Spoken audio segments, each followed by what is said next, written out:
keep your head down, keep your lead arm perfectly straight, and restrict your hip turn. Have you ever been told these things when you go to take a golf lesson? Well, I'm here to tell you that that is just simply poor advice, especially as we get a little bit older. But more importantly today, I'm going to show you what you should be doing when you're hitting your irons. I'm PGA teaching professional Todd Cope, Director of Instruction for US Golf TV and the Sanford Power Golf Academy. And today I'm going to show you how to take these irons and how to hit good, crisp, solid iron shots. So let's dive right into it. The first tip that a lot of golfers get when they're not hitting good shots is to keep their head down. Now this is one of the all-time, unfortunately, poor tips in golf. So why is that? Well, when we're hitting a golf shot, I've got a 7-iron right here, and anytime I'm working on my swing, I like to use my live view, especially here at the academy when I'm working with students. And I use my live view because it gives me instant feedback, and I've got my live view from the face-on position and my mobile device down here in front, and we'll talk more about that later. But typically, somebody tops the golf ball.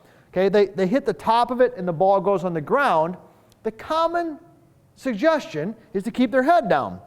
So I see a lot of students come in and they say, Todd, I've been topping the golf ball and I've been told to keep my head down, and they're swinging like this. Okay, and it just looks stiff and rigid, and it looks painful to be quite honest. Now, when we're swinging a golf club, it's an athletic movement, and when your head is in a straight down position, it creates a lot of tension, and that's really the theme of what you're going to hear here from me today. Is we've got to release this tension. So the simple fact is that, watch this now from down the line. This is important. That when my head goes up and my head goes down, and my head goes up and my head goes down, that does nothing to the golf club. The golf club didn't move at all. Okay, so I could stand here and I can hit a golf shot. Let me demonstrate. I'm going to hit a golf shot and I'm going to pull my head up. Okay, I'm going to pull it up early. So here we go, golf. Okay, I was almost looking at the ceiling, but I still hit the golf ball and I hit it relatively solid. Okay, now the opposite could be true also. I could keep my head down. Okay, I've seen a lot of golfers like this. If you watch a video of yourself, you see your chin down like this, right? I kept my head down, but I still topped the golf ball. So what should you be doing with your head movement? Well, the head should be up, it should be relaxed, okay, and it can actually move a little bit. So I got live view here, and I got the little box. I like to work with this box because it's a good reference point, okay? Talk a little bit about my setup. I got my lead hip a little forward. If you haven't seen any of our videos on setup, you should take a look at those because there's some really key things there when you're hitting your irons in terms of your setup. And if you haven't, hey, subscribe to the channel. Do me a favor, subscribe, leave a comment, ring the bell. We love hearing from you. We're putting out great content all the time, so put some stuff in there if you would, some comments. All right, so we're in there. Here we go. Okay, now the head should be up a little bit. You can see on live view, see, bad, got up a little bit. Now when I swing the club, especially as we get a little bit older, when the head pivots or moves a little bit away from the target, okay, see, that's okay, because that allows me to turn. That felt pretty good. It allows me to turn. When your head is down, okay, from face on, when your head is just down like this, it restricts movement and rotation. So that's tip number one that I want to tell you. Get your chin up, let your shoulders relax, and don't be afraid to let your head move a little bit from side to side. That's not going to cause you to top the golf ball. All right, next tip. Now at the end here, I'm going to share with you, especially for my golfers who are, I'm going to call them experienced. I don't like to call them old because I'm getting into that category myself. Experienced golfers. I'm going to show you a little movement pattern that you can do to kind of help with that. So the next one is lead arm. Okay, a lot of golfers are taught to keep their lead arm perfectly straight. Now, once again, if you're at home watching this, or you're on the driving range on your mobile device and you're watching this, okay, anytime you get something straight and locked, it creates a lot of tension. Okay, and you cannot create any speed when you got tension in your body. So if I'm set in here and I keep this lead arm perfectly straight, I see a lot of golfers like this. If this is looks like you know who I'm talking to. It's just locked down, okay, and it's just perfectly, I mean, it hurts even to do that. But the thing I want you to notice, got my live view right here. That's what I love about live view, face on view, instant feedback. When my lead arm is locked, like that's about all I got for length of backswing. Okay, but if I let that arm relax a little bit, okay, boom, and let it fold a little bit. That's okay. It folds. I can get some length to my backswing. So what's the check point on this? Well, the check point is when your arms just fall. Okay, there's a nice little natural bend to my arms. They don't lock like that. I mean, they're not like this either, but they just have a natural bend. I don't know what that is. 10 degrees, 15 degrees, I don't know. Okay, so when I'm swinging the golf club, that's what I want to feel. I want that same little natural bend at the top. And it's soft and it's relaxed. Because when your arms are soft and relaxed, they can snap. Let me give you an example. Okay, I learned this drill from Mike Bender. He's a great coach out of Florida, world-class instructor. I saw him do this one time and I'm like, man, that is really good. So he talks a lot about arm speed. Okay, great guy, great coach. And he just gets the arms. See, when your arms are relaxed, you can get some real speed. So I can hit a golf ball with no turn, but if my arms are soft and relaxed,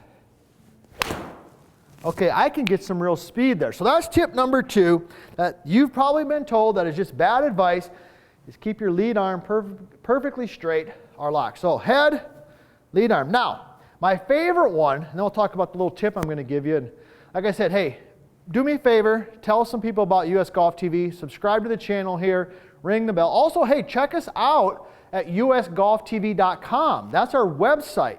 We've got a ton of articles there. Matter of fact, sign up for our email list because we've got some really good stuff that we send out via email that we don't have available anywhere else. So the third one is restrict the hip turn. Keep the right knee flexed, restrict the hip turn. This drives me crazy, quite honest, okay?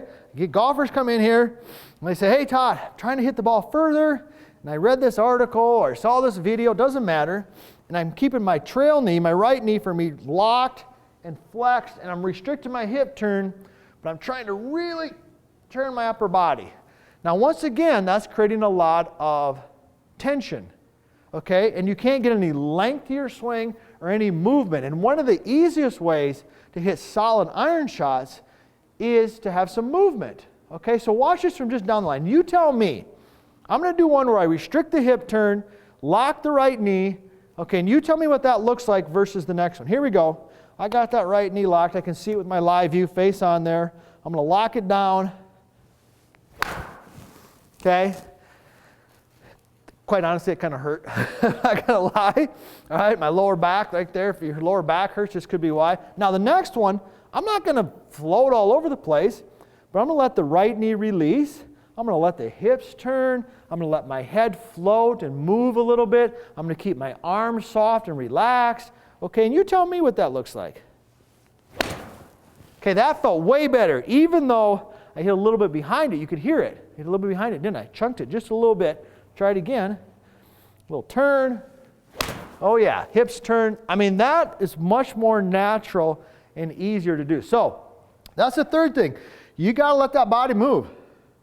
You got to let those hips turn. Got to let your right knee release a little bit or your trail knee release a little bit. Don't be afraid to let the head float and keep your arms soft. Now, what can you do next time you head to the golf course? All right, you're thinking to yourself, all right, Todd, that makes sense. I buy into that a little bit. I'll give it a shot. What can you do when you head to the driving range? Well, here's what you're going to do. It's one of my favorite drills. Just came up with. I learned this one from a guy by the name of Jonathan Moore. Okay, this guy's first of all, he's a great player. And he's a strength and conditioning coach, former national champion. And he taught me this drill. And here's how it works. You take your setup. And what you're going to do is when you make a backswing, you swing the club back. Okay, you take your trail foot, your right foot, and you just step back a little bit. Okay, let me do that again. So here I am. I'll do it without the club. Boom. Okay, a little step back. Okay, and when I do that, notice what happens. See how easy it is to pivot and turn? There it is. There's one. When I can feel my hips turning, there's two. I can feel my head naturally flowing. Here's three. And I can feel my arms soft. So what I would do is I do a 3-setter. That's what I do here at the academy with the student. I'll say, all right, Jim, let's do a little 3-setter, right foot step back. So he'll get in there, and here he goes. It's like, there's one, there's two, there's three, and he's feeling the hips rotate, he's feeling the arms soft. Then we'll just square up, and we'll hit a shot. Best one of the day, right there. So if you've been told to keep your head down, and you've been told to keep your lead arm straight, and you've been told to restrict your hip turn, that's probably why you're not hitting good quality iron shots. Next time you head to the golf course, use these tips, and I guarantee you, you'll start seeing more solid irons.